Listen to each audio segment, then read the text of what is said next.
ಈಗಾಗಲೇ ತಾವೇ ಹೇಳಿದಂಥ ರೀತಿಯಲ್ಲಿ ಮುಖ್ಯಮಂತ್ರಿಗಳು SITಗೆ ತನಿಖೆಗೆ ಆದೇಶ ಮಾಡಿದ್ದಾರೆ ಅಂತಕ್ಕಂಥ ಗಮನಿಸಿದ್ದೇನೆ.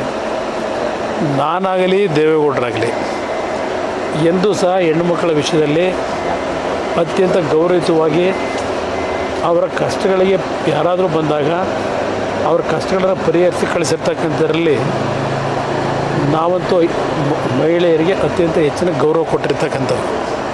ಈಗ SIT ತನಿಖೆಗೆ ಈಗ ಆಲ್ರೆಡಿ ಆದೇಶ ಮಾಡಿದ್ದಾರೆ. ಈ ಒಂದು ಹಾಸನದ ಪ್ರಕರಣ ಚುನಾವಣೆ ಸಂದರ್ಭದಲ್ಲಿ ಏನು ಪ್ರಾರಂಭ ಆಗಿದೆ, ತನಿಖೆ ಸಂಪೂರ್ಣವಾಗಿ ಬರಲಿ, ಹೊರಗೆ ವಾಸ್ತವಾಂಶಗಳು ಬರಲಿ. ಈ ನೆಲದ ಕಾನೂನಿನಲ್ಲಿ ಯಾರೇ ತಪ್ಪು ಮಾಡಿದ್ರು ಉಪ್ಪು ತಿಂದವನು ನೀರು ಕುಡಿಲೇಬೇಕು. ನಾವು ಯಾವುದೇ ಕಾರಣಕ್ಕೂ ಯಾವುದಕ್ಕೂ ತಪ್ಪು ಮಾಡಿದಂಥ ವಿಷಯದಲ್ಲಿ ಯಾರಿಗೂ ಕ್ಷಮಿಸ್ತಕ್ಕಂಥದ್ದು ಇಲ್ಲ ಪ್ರಶ್ನೆ. ಅದರಿಂದ ತನಿಖೆಯ ವರದಿ ಸಂಪೂರ್ಣ ಹೊರಗೆ ಬರಲಿ, ಬಂದ ನಂತರ ಮಾತಾಡಿ. ಅಂದರೆ ಪ್ರಜ್ವಲ್ ರೇವಣ್ಣ ಅವರು ತಪ್ಪಿಸ್ಕೊಂಡಿದ್ದಾರೆ, ಅದು ನನಗೆ ಸಂಬಂಧ ಇಲ್ಲ.